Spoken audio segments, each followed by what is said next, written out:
ဘဝတန်တရားထဲမှာကျင်လဲနေဖို့အတွက်ဒီကံနဲ့ကိလေသာပေါင်းစပ်ပြီးတော့လုပ်နေတာ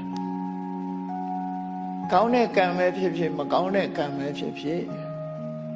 ကိလေသာနဲ့တွဲဖက်နေတဲ့ကံတွေဟာဘဝတန်တရားထဲမှာလဲစီမှားချပဲဖြစ်တယ်ပေါ့နော်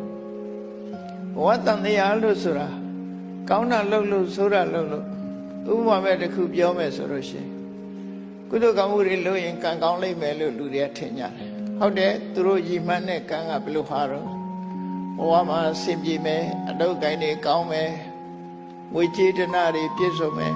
မတောင်းမတမကြောက်မကြစားမယ်ယာရုဂုံသိစီစဉ်ဥစ္စာတွေတိုးတက်မယ်အဲ့ဒါကိုကံကောင်းတယ်လို့ပြောကြတယ်နော်သို့တော့မကောင်းတာဘာလဲလို့ဆိုလို့ရှိရင်မကြခင်အိုးသွားတာတို့မကြခင်နာရတာတို့ယောဂဖြစ်ရတာဒီကနေ့ခေတ်မှာကြည့်ဆေးရုံဆေးကန်းကြီးတွေကကြီးနေတယ်ရော့သွားတယ်လို့မရှိဘူးနော်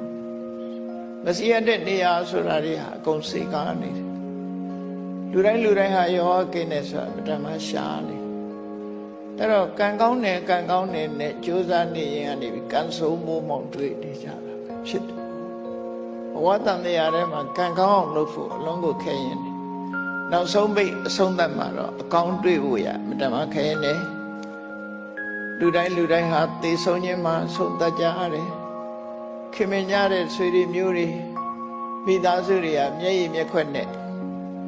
တောကနဲ့ပဲ